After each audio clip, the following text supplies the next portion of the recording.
Hello बच्चों, स्वागत है आपका आज की एक नई वीडियो में।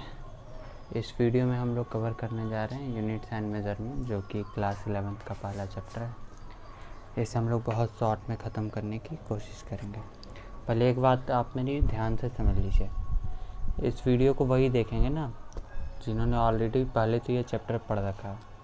और एक चीज़ मैं ये बता दूं कि मैं इस वीडियो में ये सब नहीं बताऊंगा कि टोटल 7 हम लोग फंडामेंटल्स यूनिट लेते हैं, या फंडामेंटल यूनिट क्या होता है, या डिराइव्ड यूनिट क्या होता है। मैं इन सब चीज़ों के बारे में बात नहीं करूंगा।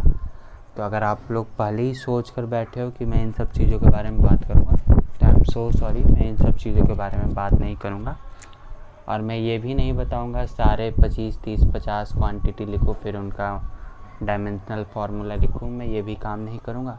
मैं आपको करना सिखा दूँगा कि डायमेंशनल फार्मूला कैसे निकालते हैं, फिर आप लोग देख सकते हो और समझ सकते हो। ये काम मैं कर सकता हूँ, क्योंकि आप समझ रहे हो ना कि 50 डायमेंशनल फार्मूला मैं लिखवाऊँ तो वीडियो कितनी लंबी हो जाएगी, फिर बेनिफिट ही क्या होगा शॉर्ट वीडियो बनाने का। ठीक है, दैट्स वाई मैं आपको लिखा नहीं रहा हूँ। चलिए आइए शुरुआत करते हैं। तो आज के हमारे चैप्टर का नाम है यूनिट एंड मेजरमेंट। ठीक है, इसी में एक शब्द सबसे पहले हमें पढ़ना है, वो शब्द है लीस्ट काउंट। क्या शब्द है? Least count. पहले एक बात समझिए, लीस्ट काउंट किसे बोलते हैं। आपके घर में स्केल होगी, मैं बोलूँ कि स्केल से सबसे छोटी इकाई आप क्या मेज़र कर सकते हो, तो सेंटीमीटर से छोटा भी हम लोग मेज़र कर सकते हैं, मिलीमीटर। लेकिन अगर मैं बोलूँ कि अपने घर की स्केल से क्या आप मिलीमीटर से छोटा मेज़र कर सकते हो? Definitely not. तो इसी को लीस्ट काउंट बोलते हैं। मीन्स लीस्ट काउंट का मतलब है कि किसी भी गिवन इंस्ट्रूमेंट से जो सबसे लीस्ट मेजरमेंट ली जा सकती है उसे हम लोग क्या बोलते हैं? Least count. अब हमें डिफरेंट टाइप्स ऑफ इंस्ट्रूमेंट के लिए लीस्ट काउंट पढ़ना है। किसके लिए? डिफरेंट टाइप्स ऑफ इंस्ट्रूमेंट के लिए। तो ध्यान से देख लीजिए, हेडिंग ही डाल लेते लीस्ट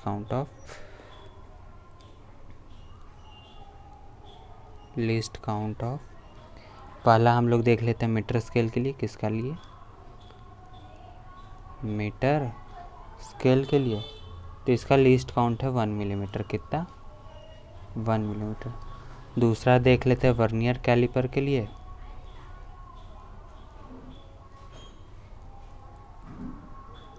इसका लीस्ट काउंट होता है 0.1 मिलीमीटर। कितना? और तीसरा देख लेते हैं हम लोग स्क्रू गॉज के लिए। आपके क्लास में टोटल 3 ही इंस्ट्रूमेंट पढ़ने, वैसे और भी होते हैं। इसका जो लीस्ट काउंट होता है वो होता है 0.01 मिलीमीटर। ध्यान से, मैंने लीस्ट काउंट लिखा है मिलीमीटर में, तो आप लोग हो सकता हो क्वेश्चन में पूछ दे, मीटर में पूछ दे, या रेज दी पावर में पूछ दे, कैसे भी पूछ सकता है। तो आप लोग अभी तो मिलीमीटर में याद कर लीजिए, लेकिन आप लोग ट्राई करिएगा, इसे कन्वर्जन कम से कम आपको आना चाहिए कि मिलीमीटर को सेंटीमीटर या मीटर में कैसे करते हैं, कैसे भी पूछ सकता है। ठीक है, अब इसी में एक और शब्द पढ़ना है कि किसी भी चीज़ का ग्रेडियंट क्या होता है। जैसे एग्जांपल के तौर पे मैं बोलूँ कि वेलोसिटी ग्रेडियंट क्या होता है, तो वेलोसिटी ग्रेडियंट का सिंपल सा मतलब होता है वेलोसिटी पर यूनिट डिस्टेंस। ठीक है, ध्यान से समझो। फिर मैं बोलूँ कि सर आप मुझे ये डायमेंशनल फार्मूला किसी भी चीज़ का निकालना सिखा दीजिए, डायमेंशनल फार्मूला कैसे निकालते हैं वो सिखा दीजिए। चलो देख लो, मैं बहुत शॉर्ट में बताऊंगा, क्योंकि ये सारी चीज़ें ना बहुत बेसिक होती है और आप लोग बहुत अच्छे से पढ़ भी चुके होंगे। तो ये सब सिर्फ टाइम वेस्ट है, आता भी नहीं है जल्दी, एक आध का आता है गलती से। देखो, किसी भी चीज़ का अगर आपको डायमेंशनल फार्मूला निकालना हो ना, तो आप उसे 2 चीज़ों में लिखने की कोशिश करो, बस 2 चीज़ों में। या तो उसे फोर्स के टर्म में लिखने की कोशिश करो, अगर वो कहीं पे फोर्स के फार्मूले में आता हो तो उसे लिखने का ट्राई करो, या तो उसे एनर्जी के टर्म्स में लिखने का ट्राई करो। ठीक है, आप लेकिन फोर्स का डायमेंशनल फार्मूला याद कर लो, ये होता है mL/T-2। ठीक है, एनर्जी का डायमेंशनल फार्मूला होता है mL²T-2। अब ट्राई करिए उनको इन दोनों के टर्म्स में लिखने की, और इन दोनों के टर्म्स में लिखने के बाद आप फिर डिराइव करने की कोशिश करिए, और आप एक बार ट्राई कीजिए, मैक्सिमम सारे निकल जाएंगे। 2-4 बेसिक होते हैं, आपको वो पता होना चाहिए, तो सारे निकल जाते हैं। ठीक है, मैं इधर ज़्यादा टाइम वेस्ट नहीं करना चाहूँगा। ठीक है, अब इसी में आपको 2-4 फार्मूले मैं याद दिला देता हूँ। एक फार्मूला आपको पढ़ना है, बहुत सस्पेंस वाला फार्मूला होता है। एक शब्द होता है सरफेस टेंशन। क्या होता है? Surface tension. आप फ्लूइड में पढ़ते हो, surface tension is equals to the 4 per unit length. क्या होता है? फोर्स पर यूनिट एरिया भी कई बार बोल देते हैं, 1 डायमेंशनल के लिए फोर्स पर यूनिट लेंथ। इसी में एक एनर्जी का आपको पढ़ना होता है, ये होता है मोनोएटॉमिक के लिए 3/2 kBt, जहाँ पर kb का मतलब होता है बोल्ट्जमैन कांस्टेंट। ठीक है, तो आप लोग इसे खुद से अपने बुक को खोलिए और ट्राई करिए लिखने की और याद करने की कोशिश करिए। मैं इधर ज़्यादा बात नहीं करता। लो एक और फार्मूला देख लो, देखो सारे एनर्जी के टर्म्स मैंने लिखे ना। अब यहीं से पूछ देगा कि बोल्ट्जमैन कांस्टेंट का ज़रा बताइए डायमेंशनल फार्मूला, तो एनर्जी के टर्म में लिखोगे और एनर्जी वाला पता होगा तो सारे निकल जाएंगे। ठीक है, इसी में एक देख लो, F बराबर क्या होता है 6 ईटा आर VT। क्या होता है 6 ईटा आर VT। अब इसी से पूछ देगा कि ईटा की डायमेंशनल फार्मूला होता है। ईटा का मतलब है कोएफिशिएंट ऑफ विस्कोसिटी।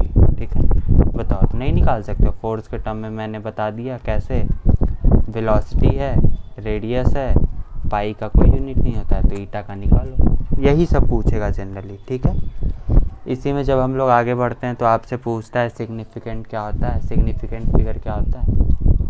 तो आप देख लो, इसमें 6-7 नियम हैं। मैं आपको दिखा देता हूँ क्या क्या नियम है। मैं इसे लिखने की कोशिश नहीं करूँगा क्योंकि सिर्फ टाइम ही लगेगा अगर मैं लिखूँगा। तो मैं आपको दिखाता हूँ रूल क्या क्या है। ठीक है, ध्यान से रूल समझिएगा बस। आपको दिख रहा, देखो ये टोटल 6 रूल है। कितने? 6। मैं रीड कर देता हूँ और मैं समझा भी दूँगा। देखो, सबसे पहला रूल है हमारे पास कि all non zero digits are significant figure. Means zero के अलावा अगर कोई नंबर कहीं पे लिखा हुआ है तो उसे हम लोग काउंट करते हैं सिग्निफिकेंट फिगर में। एग्जाम्पल के तौर पे 44 मैंने दिया। अगर मैं पूछूँ कि 44 में कितने नंबर ऑफ सिग्निफिकेंट फिगर है तो आप बोलोगे 2। फिर मैंने दूसरा रूल लिख रखा है, all zeros between the 2 non zero are significant. Means मैंने लिखा है कि अगर कोई 2 नंबर है, ज़ीरो के अलावा कोई भी 2 नंबर हैं, ठीक है, और अगर उनके बीच में ज़ीरो आता है तो वो हमेशा सिग्निफिकेंट होंगे, उनको हम लोग सिग्निफिकेंट में काउंट करेंगे। एग्जाम्पल के तौर पे 404, देखो 4 और 4 2 नंबर है, बीच में ज़ीरो आ रहा है, तो अब ये सिग्निफिकेंट काउंट होगा और total number of significant figure 3 हो जाएंगे।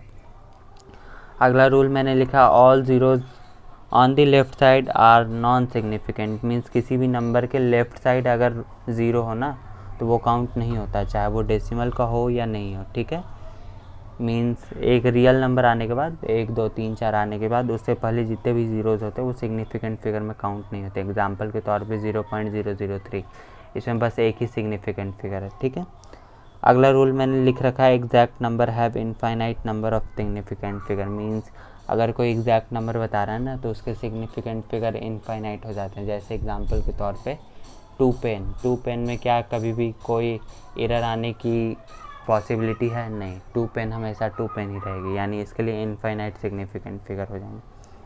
अगला रूल है मैंने लिखा, power form are not considered as the significant figure. Means अगर कहीं भी हम लोग पावर के फॉर्म में लिख देते हैं ना तो कभी भी सिग्निफिकेंट फिगर में काउंट नहीं होता। एग्जाम्पल के तौर पे अगर मैंने लिखा 10 की पावर 3 तो इसमें 0 सिग्निफिकेंट फिगर है। आपको लग सकता है सर एक तो है सिग्निफिकेंट, फिर भी इसे क्यों नहीं काउंट करा, बट काउंट नहीं करते हैं। ठीक है, क्योंकि ये रेस के फॉर्म में। अगला हमारे पास trailing 0 after decimal are significant. Means हमने बोला कि डेसिमल के बाद अगर 0 0 लगाओ, डेसिमल के बाद, पहले नहीं, डेसिमल के बाद अगर 0 0 लगाओ तो उसे हम लोग सिग्निफिकेंट काउंट करते हैं। एग्जाम्पल के तौर पे 10.00, एक और 0 होता तो total number of significant figure 5 हो जाते हैं। ठीक है, अगला हमारे पास नॉन ज़ीरो नंबर के बाद ही 0 आने पर उसको सिग्निफिकेंट काउंट करते हैं। मीन्स एक बात ध्यान रखिए कि अगर पहले तो नॉन ज़ीरो आना चाहिए, उसके बाद ही 0 आएगा ना तभी सिग्निफिकेंट काउंट होगा। अगर पहले कितने भी 0 आ जाए, चाहे वो डेसिमल पे आए नहीं है, उसको हमेशा सिग्निफिकेंट फिगर काउंट नहीं करते हैं। बेसिक आपको जब आप देखोगे तो इस चैप्टर में बेसिक आपको यही पढ़ना है अभी, लेकिन आगे है, अभी तो इंस्ट्रूमेंट पढ़ना, वो बहुत इम्पॉर्टेंट है। ठीक है, तो पहले तो मैं एक गुजारिश करना चाहूँगा कि आप लोग जाओ और एक बारी 2-4 पन्ने हैं ना ये वाले चैप्टर के, यूनिट्स एंड मेजरमेंट के, जिनमें दे रखा है सिग्निफिकेंट फिगर के बारे में और दे रखा है डायमेंशनल फार्मूला के बारे में, तो मैं बहुत अच्छे से रिक्वेस्ट करना चाहूँगा कि जाइए और उसे एक बार खुद से पढ़िए। लेकिन इसके बाद वाला पोर्शन नहीं पढ़ोगे और मेरा वीडियो भी देखोगे तो आपका काम चल जाएगा, कोई दिक्कत नहीं होगी, ठीक है। लेकिन इन सब चीज़ों के लिए मैं अभी भी रिक्वेस्ट कर रहा हूँ, जाइए वीडियो देखिए प्लीज़, ओके, ठीक है। चलिए अब इसमें हम लोग धीरे धीरे करके इंस्ट्रूमेंट पढ़ना शुरू कर देते हैं। अब इसमें सबसे पहला इंस्ट्रूमेंट हम लोग पढ़ते हैं मीटर स्केल। क्या पढ़ेंगे? Metre scale. आपके पास भी शायद होगा अभी स्केल, है क्या आपके पास स्केल? नहीं है, कोई दिक्कत नहीं है, आएगा समझ। याद है, ध्यान है, अभी मैंने एक शब्द समझाया था लीस्ट काउंट। क्या समझाया था? Least count. मैं इसकी डेफिनेशन तो नहीं लिख रहा, बस समझा रहा है। देखो, लीस्ट काउंट का बहुत सिंपल सा मतलब है ना, बहुत सिंपल सा मतलब है कि किसी भी गिवन इंस्ट्रूमेंट से ना जो सबसे छोटी इकाई आप लोग मेज़र कर पाओ, means minimum reading that can be taken by the instrument, by the any instrument is called least count. उसे क्या बोलते हैं हम लोग? लीस्ट काउंट, ठीक है।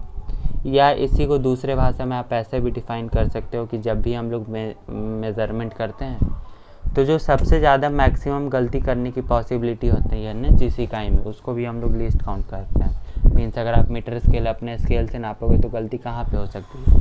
4 और 5 मिलीमीटर के बीच में आप काउंट नहीं कर पाओगे, बाकी तो और कहीं गलती थोड़ी हो सकती है, ठीक है।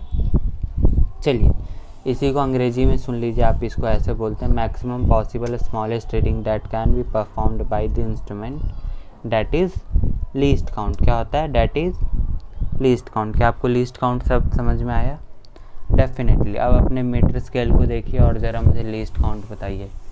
अगर मैं बोलूँ कि आप 5.678 मेज़र करना चाहो अपने मीटर स्केल से, तो क्या अपने मीटर स्केल से मेज़र कर पाओगे? मैं एक नंबर दे रहा हूँ, ज़रा देखो तो। 5.678 अगर मैं बोलूँ कि मेज़र करके दिखाओ तो क्या मीटर स्केल से मेज़र करना पॉसिबल है? बुद्धि लगाइए और बताइए। जिनको लग रहा पॉसिबल है वो ध्यान से बेटे क्वेश्चन को करो, ठीक है। चलिए आइए आगे बढ़ते हैं। अब इसी में सबसे आगे हमने पढ़ना है वर्नियर कैलिपर के बारे में। किसके बारे में पढ़ना है? Vernier caliper. ये वीडियो थोड़ी छोटी होने वाली है, आई थिंक सो, मुझे नहीं पता कितने देर की होगी।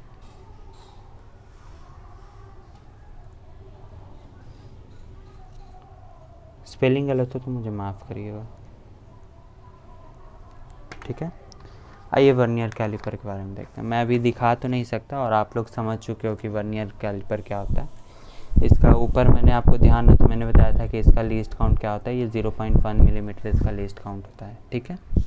चलिए, इसमें टोटल ना 2 टाइप्स ऑफ स्केल होते हैं। एक होता है मेन स्केल, एक होता है वर्नियर स्केल। आप लोगों को याद आ रहा होगा कि एक होता है मेन स्केल और एक होता है वर्नियर स्केल। तो इसके लिए जो लीस्ट काउंट का फॉर्मूला आता है ना, ध्यान से, least count it is equals to the 1 main scale division 1 main scale division minus of 1 vernier scale division, ठीक है। अब जब कभी भी आपको लेंथ मेज़र करनी हो, मैं भी दिखाऊंगा ये कैसे आता है, मेन स्केल डिवीज़न और वर्नियर स्केल डिवीज़न मैं दिखाऊंगा, चिंता मत करो। अब फिर यहीं से जब हमें लेंथ मेज़र करना हो तो देख लो लेंथ बराबर क्या आ जाता है? लेंथ बराबर आ जाता है main scale reading plus least count into vernier scale reading. जब आप इस फॉर्मूले में वैल्यूज़ को पुट करोगे ना तब आपको लेंथ ऑफ द रॉड या जो भी आप लेंथ मेज़र करने का ट्राई कर रहे हो वो मेज़र हो जाएगा। देखो जनरली क्या होता है, जनरल केस की मैं बात करता हूँ, ध्यान से देखिएगा। जनरली, ठीक है, कब बात कर रहा हूँ मैं? जनरली। देखो चूँकि हमने पता है ना मेन स्केल डिवीज़न का लीस्ट काउंट कौन सा है? 1 MSD it is equals to the 1 millimetre. अरे स्केल देखो अपनी है 1 मिलीमीटर, डेफिनेटली है। अब हम लोग क्या करते हैं, जब हम लोग को स्केल बनाते हैं ना तो वहाँ पे एक काम करते हैं हम लोग लिखते हैं 10 VSD means 10 vernier scale division. ये बराबर कर देते हैं 9 मेन स्केल डिवीज़न के। कितने के? 9 मेन स्केल डिवीज़न के। ऐसा हम लोग करते हैं, ठीक है। तो यहाँ से मैं लिख सकता हूँ 1 VSD it is equals to the 0.9 millimetre definitely लिख सकता हूँ, क्योंकि मैंने अभी 1 MSD की वैल्यू बताई, तो ये हो जाएगा 9/10 और MSD होता है 1 मिलीमीटर, यानी 0.9 इंटू 1 यानी 0.9 मिलीमीटर। ठीक है, चलिए आइए अब यहाँ से जो फाइनल रीडिंग आता है ना, जो फाइनल रीडिंग आता है, फाइनल रीडिंग ये आता है रीडिंग माइनस 0 एरर। क्या आता है? रीडिंग माइनस, पूछोगे सर ये 0 एरर क्या है? 0 एरर का मतलब है ना कि इंस्ट्रूमेंटल डिफेक्ट हो जाए। क्या हो जाए? इंस्ट्रूमेंटल डिफेक्ट हो जाए, अपने आप ही इंस्ट्रूमेंट पहले से ही, लेट सपोज आपका स्केल ख़राब हो जाए और वो पहले से ही 2 मिलीमीटर माप के रखे। जैसे कांटे का वज़न देखा होगा ना, लेट सपोज आपका जो कांटा वाला वज़न है, बीइंग मशीन जो है वो ऑलरेडी 2 kg वजनी है, मीन्स उस पर ऑलरेडी 2 kg चढ़ रखा है, वो हट ही नहीं रहा, ज़ीरो हो ही नहीं रहा। तो ऐसे एरर को हम लोग बोलते हैं 0 एरर। और 0 एरर विथ साइन रखते हैं हम लोग, पॉजिटिव का है तो पॉजिटिव रखेंगे और नेगेटिव का है तो नेगेटिव रखेंगे। ये बात आप लोग ध्यान रखिएगा, ठीक है। फिर मैं बताता हूँ 0 एरर क्या होता है। When 0 of the main scale not coincide with the 0 of vernier scale, इसको बोलते हैं 0 एरर। क्या बोलते हैं? 0 एरर। मैं डेफिनेशन नहीं लिख रहा, मैं समझा रहा, ध्यान से मेरी बातों को सुनो, ध्यान से मेरी बातों को सुनो। मैंने क्या बोला? मैंने बोला 0 एरर उसे बोलते हैं when the 0 of the main scale not coincide with the 0 of the vernier scale. इसी में 2 तरीके का 0 एरर होता है, या तो वो निगेटिव 0 एरर होगा या पॉजिटिव 0 एरर होगा। तो निगेटिव 0 एरर का मतलब है when 0 of vernier calliper is left of the 0 of main scale, और पॉजिटिव 0 एरर का मतलब होगा when 0 of the vernier calliper is right to the 0 of main scale. ठीक है, चलिए आइए अब अगला है हमारे पास स्क्रू गेज। क्या है? Screw gauge. पता नहीं इसमें ज़्यादा अच्छा से ना शॉर्ट नोट्स बन नहीं पाता है, क्योंकि सारे हैं थ्योरी वाले पार्ट, और अगर मैं थ्योरी पढ़ाने लगा तो टाइम बहुत ज़्यादा लग जाएगा। तो इसमें मैं क्या कर सकता हूँ बताओ? जितना हो सकता है मैं कर रहा। अगला हमारे पास स्क्रू गेज। क्या है? स्क्रू गॉज इसे बोलते हैं, गेज बोलते हैं, पता नहीं क्या बोलते हैं। ठीक है, इस स्क्रू गेज की खास बात ये होती है ना कि इसके ऊपर एक सर्कुलर स्केल चढ़ा होता है। मीन्स लेट सपोज आप इसे स्केल मान लोगे ना, इसे स्केल, तो इसके चारों तरफ एक सर्कुलर स्केल चढ़ा होता है। क्या चढ़ा होता है? सर्कुलर स्केल, और जिस पे कि आपको 100 डिवीज़न दिखती हैं। कितनी डिवीजन्स दिखती हैं? 100 डिवीजन। ठीक है, ध्यान से समझिएगा। कितनी डिवीजन्स रहेगी? 1 सर्कुलर स्केल के पास कितनी डिवीज़न रहेगी? 1 सर्कुलर स्केल के पास कितनी डिवीज़न होगी? 1 सर्कुलर स्केल के पास 100 डिवीज़न होंगी। कितनी? 100 डिवीज़न होंगी। ठीक है, अब इसी में 2-4 शब्द आपको समझने। सबसे पहला शब्द है पिच। क्या है? पिच। ध्यान से, पिच को बहुत सिंपली आप समझो, it is the distance travelled by circular scale in 1 complete rotation. Means जब 1 कंप्लीट रोटेशन हो जाता है ना, ठीक है, जब 1 कंप्लीट रोटेशन हो जाता है तो इसके ऊपर जो हमारा सर्कुलर स्केल था, ये जितना डिस्टेंस कवर करता है ना, इसी को हम लोग एक नाम दे देते हैं पिच। क्या नाम दे देते हैं? Pitch. 1 circular rotation distance covered. क्या? Distance covered. इसको हम लोग क्या नाम दे रहे हैं? पिच। क्या नाम दे रहे हैं? पिच। तो फिर से मैं याद दिला रहा हूँ कि हम लोग टोटल कितने डिवीजन्स देते हैं 1 सर्कुलर स्केल में? 100 डिवीज़न देते हैं। और फिर मैं पूछूं कि पिच क्या होता है, तो आप लोग सिंपली बोलोगे कि जितना भी डिस्टेंस ट्रैवल करता है 1 complete rotation after the completion of 1 rotation, हमारा सर्कुलर स्केल, उसे एक नाम देते हैं। क्या नाम देते हैं? पिच। क्या नाम देते हैं? पिच। ठीक है, आइए आगे बढ़ते हैं।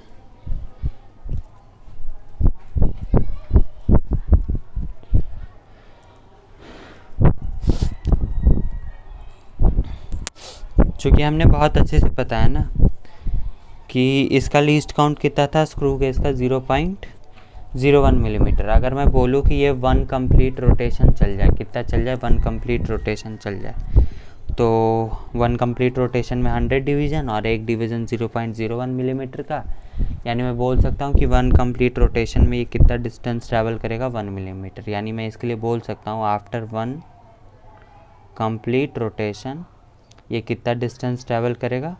1 मिलीमीटर। कितना? 1 मिलीमीटर। इसे याद रखिए, ठीक है। चलिए आइए अब देख लेते हैं सर्कुलर स्केल डिवीज़न के बारे में, दिखा देता हूँ ध्यान से। यहाँ पे मैं लिख सकता हूँ क्या, 1 सर्कुलर स्केल डिवीज़न किसके बराबर हो जाएगा, 1 मिलीमीटर, और इसको हमने 100 पार्ट में डिवाइड करें यानी बटा 100, यही इसका हो जाएगा लीस्ट काउंट। क्या हो जाएगा, लीस्ट काउंट, जो कि आपको मैंने शुरू में ही बता दिया, ये होता है 0.01 मिलीमीटर यानी 1/100 मिलीमीटर। ठीक है, शुरू में ही बता दिया। ठीक है, यहीं से लीस्ट काउंट का फॉर्मूला निकल के आता है, ध्यान से देख लो, ये बहुत काम आएगा। अगर न्यूमेरिकल आए तो यहीं से बनेंगे।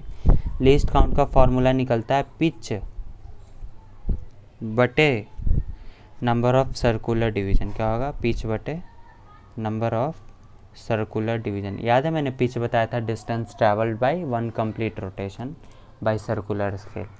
तो कितना रोटेट करेगा, 1 मिलीमीटर, और कितना नंबर ऑफ सर्कुलर डिवीज़न था, 100, यानी इसी को बोल दिया लीस्ट काउंट, यानी लीस्ट काउंट बराबर पिच बटे number of circular division. I hope so अभी तक आपको कोई दिक्कत नहीं आई होगी। अब इसी में एक और लीस्ट काउंट का फॉर्मूला है, याद कर लो बस। यह है main scale division MSD divided by number of circular division. यही है ना मेन स्केल डिवीज़न। कितना था मेन स्केल डिवीज़न, पिच के बराबर, 1 मिलीमीटर के बराबर, तो सेम ही चीज़ मैंने लिखी है। अब इसकी जो लेंथ निकलती है ना, लेंथ ऑफ रॉड या लेंथ रीडिंग जो भी आप बोलो, इसका लेंथ का फॉर्मूला आता है,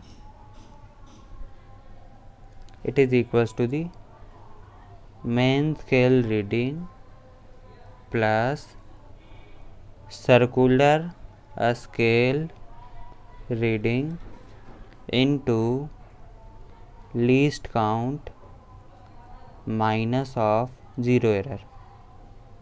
ठीक है, वही सेम फार्मूला, कोई अलग चीज़ ना करी। यहाँ पे आप कंफ्यूज हो गए, ध्यान से देख लो।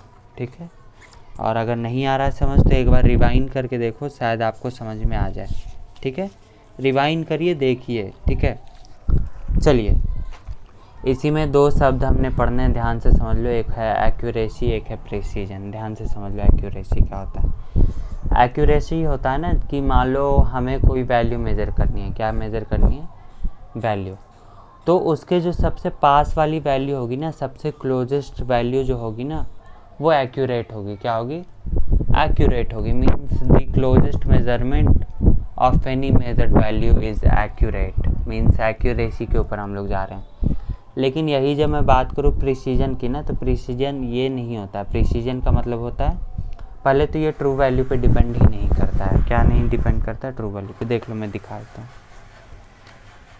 एक है एक्यूरेसी। एक्यूरेसी का मतलब है ना, मान लो मेरी मेजर्ड वैल्यू है, क्या है, ट्रू वैल्यू है कुछ।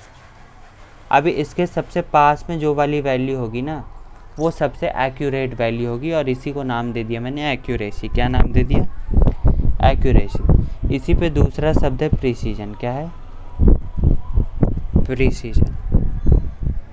सबसे पहले ये ट्रू वैल्यू पे डिपेंड नहीं करता, ध्यान से समझिएगा। जो हमारा प्रिसीजन होता है, ये ट्रू वैल्यू पे डिपेंड नहीं करता, ये इंस्ट्रूमेंट पे डिपेंड करता है। किस पे डिपेंड करता है, इंस्ट्रूमेंट पे डिपेंड करता है। अब ये बस ये बोलता है ना कि जो जितना ज़्यादा प्रिसाइज वैल्यू बताएगा वो उतना ज़्यादा प्रिसीजन होगा। क्या होगा, प्रिसीजन। देख लो मैंने क्या बताया, प्रिसीजन ना जितना डिटेल में बता दे। क्या करे, डिटेल। जैसे देखो, मैंने बोला कि आपको 10 kg बताना है। क्या बताना है, 10 kg एक ट्रू वैल्यू है। क्या है, 10 kg ट्रू वैल्यू है। फिर मैंने 4 ऑप्शन दिए। कितने, 4। कि एक इंस्ट्रूमेंट से मैंने मेज़र करा, लेट सपोज 9 kg मेज़र करा। कितना, 9 kg। दूसरे से मैंने मेज़र कर लिया 8 kg। कितना, 8 kg। मान लो अगले से मेज़र करा 7 kg। 3 इंस्ट्रूमेंट से मेज़र करा, और एक से मेज़र करा 5.5559 kg। ठीक है, तो अगर मैं पूछूं कि सबसे एक्यूरेट वैल्यू कौन सी है, तो ये होगी 9 kg। क्या, 9 kg, क्योंकि ट्रू वैल्यू के पास कौन सी सबसे एक्यूरेट वैल्यू है, 9 kg। लेकिन अगर मैं बोलूँ कि सबसे प्रिसीजन वाली वैल्यू कौन सी है, तो ये वाला ऑप्शन सही होगा। कौन सा, ये वाला, क्योंकि ये सबसे विस्तार से सबसे प्रिसाइज होकर के वैल्यू को बता रहा है, तो इसीलिए हम लोग इसे कंसीडर कर लेते हैं प्रिसीजन वैल्यू में। कहाँ कंसीडर कर लेते हैं, प्रिसीजन। लेकिन देख लो दोनों में बहुत फासला है, लेकिन प्रिसीजन वाली एक्यूरेट वैल्यू ये है, और एक्चुअल एक्यूरेट वैल्यू 9 kg है। ठीक है, चलिए डेफिनेटली। अब यहीं पे दो और शब्द समझने, एक होता है सिस्टमैटिक एरर और एक होता है एब्सोल्यूट एरर। तो सिस्टमैटिक एरर का मतलब होता है ना ऐसी एरर जिसकी वैल्यू बार बार चेंज ना हो। ये या तो इंस्ट्रूमेंटल डिफेक्ट की वजह से आता है या फिर ह्यूमन डिफेक्ट होता है, और वो ह्यूमन डिफेक्ट चेंज नहीं होता, वो ऐसा नापेगा ही कि वो 2 kg कमा ही देगा या 2 सेंटीमीटर कमा ही देगा, वो ऐसा ही नापेगा। ठीक है, तो इसे बोलते हैं सिस्टमैटिक एरर। क्या बोलते हैं? Systematic error. अब इसी पे एक और शब्द हमें पढ़ना है एब्सोल्यूट एरर। बस सुन लो, इसे डिटेल में आप लोगों को ज़्यादा नहीं पढ़ना। एक और शब्द हमने पढ़ना है एब्सोल्यूट एरर। तो एब्सोल्यूट एरर का सिंपल मतलब होता है magnitude of difference between the accurate value and measured value. Means जो हम लोग मेज़र करते हैं और जो एक्यूरेट होती है, दोनों को सब्ट्रैक्ट कर देंगे तो हमारे पास आ जाएगा एब्सोल्यूट एरर। क्या आ जाएगा? Absolute error. यहीं पे एक होता है रैंडम एरर, मीन्स जो अपने आप हो जाए। तो रैंडम एरर को कमाने के लिए हम लोग ज़्यादा से ज़्यादा ऑब्जर्वेशन लेते, ज़्यादा से ज़्यादा एक ही चीज़ को करेंगे तो रैंडमनेस कम जाएगी डेफिनेटली। ठीक है, चलिए आइए। अब यहीं पे एक शब्द है रिलेटिव एरर। तो रिलेटिव एरर का मतलब होता है absolute error divided by true value. ये सब आप लोगों ने पढ़ रखा होगा। ठीक है, अब 2-4 रूल्स हैं, आप लोग बस वो देख लो कि एडिशन कैसे करते हैं with the help of least count. ठीक है, या सिग्निफिकेंट फिगर के हिसाब से एडिशन, सब्ट्रैक्शन और डिवीज़न वाला जो है वो आप देख लो पहला देख लो। ठीक है, ये इम्पॉर्टेंट है थोड़ा सा, मैं बोलूँगा। पहला, if y is equals to the a plus b हो। क्या हो? y is equals to the a plus b हो, तो यहाँ से डेल्टा y का जो फार्मूला निकलता है वो निकलता है delta a plus delta b। ठीक है, यहीं से मैं पूछूँ कि डेल्टा y बटे y का क्या निकलेगा, तो ये सिंपली निकलता है delta a plus delta b divided by a plus b. वो वाले मत करने लगना जो मल्टीप्लिकेशन और डिवीज़न में करते कि पावर नीचे उतार दिया और नीचे एक्यूरेट वैल्यू से डिवाइड कर दिया, यहाँ पे वो चीज़ काम नहीं करती है, सॉरी। दूसरे के लिए देख लो, मान लो कि y बराबर आ जाए a माइनस बी। क्या आ जाए? a minus B.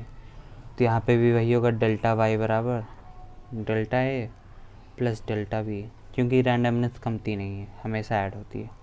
यहाँ से आ जाएगा डेल्टा y बटे y बराबर delta a plus delta b divided by a plus b. ठीक है, रैंडमनेस कमती नहीं है इसलिए। ठीक है, मान लो तीसरे के लिए y बराबर a डॉट बी आ जाए। क्या आ जाए? a dot b. तो यहाँ से सिंपल निकलेगा डेल्टा y बटे y it is equals to the delta a बटे a प्लस डेल्टा b बटे b। ठीक है, चौथा रूल देखो, मान लो y बराबर आ जाए a बाई बी। क्या आ जाए? a by b. तो यहाँ पे भी सेम लिखेंगे delta y by y is equals to the delta a by a plus delta b by b। अब एक काम देता हूँ, 2 होमवर्क देता हूँ, मैं करूँगा लास्ट में, 1 मिनट वेट करके सॉल्व करूँगा, मैं ही करूँगा। कि मान लो 5वें के लिए इफ़ y बराबर a की पावर m और b की पावर n। ज़रा इसके लिए डेल्टा y बाई y की फॉर्मूला लिख के दिखाओ आप लोग, और एक और के लिए लिख के दिखाओ। इफ़ छठे के लिए y is equals to the 4 है। कितना? 4 है। इसके लिए भी ज़रा लिख के दिखाओ आप लोग, देखो कितना लिखते हो। 10 सेकंड में वेट कर रहा हूँ, लिख के दिखाओ तो ज़रा। चलो अब मैं लिख के दिखाता हूँ। इसके लिए क्या करते हैं ना, डेल्टा y बाई y पहले लिखते हैं और m पावर जो होता है वो नीचे उतार देते हैं, और इसका डेल्टा एरर लिख देते हैं delta a by a plus power नीचे उतारते हैं n delta b by b। अब एक्यूरेट नंबर होता है ना, तो इसमें तो एरर पॉसिबल ही नहीं है, तो इसे हटा देते हैं। इसके लिए सिंपली लिखेंगे delta y by y it is equals to the delta a by a। ठीक है, पावर ही सिर्फ नीचे उतरता है। ठीक है, आई होप सो इतना समझ में आया होगा। और मुझे पता है इस चैप्टर में मैं बहुत सारी चीज़ें छोड़ रहा हूँ। ठीक है, इसीलिए छोड़ रहा हूँ ताकि आप लोग खुद से पढ़ो और खोजने की कोशिश करो। बाकी अगर कोई डाउट होता है तो आप लोग मुझसे पूछ सकते हो, मुझे टेलीग्राम पे मैसेज करो, ऊपर लिख रखा होगा नायरा खन्ना, उस पर मैसेज कीजिए। और अगर हमारे चैनल को ज्वाइन करना है तो चले जाइए आशीष गुजराल टेलीग्राम पे सर्च कर लीजिए, स्पेलिंग सही सर्च कीजिएगा, मेरी स्पेलिंग थोड़ी सी डिफरेंट है, ऊपर देख लीजिए नाम लिख रखा होगा। ठीक है, उस पर जाइए और उस पर सारे नोट्स आपको अवेलेबल मिल जाएंगे। आई होप सो आपको समझ में आया होगा। और अगर कोई डाउट है तो पूछ सकते हो मेरे से, मैसेज कर दीजिए या जो भी आप लोग करते हो वो कर दीजिए, ठीक है। आई होप से समझ में आया होगा। बहुत बहुत धन्यवाद एंड बाय।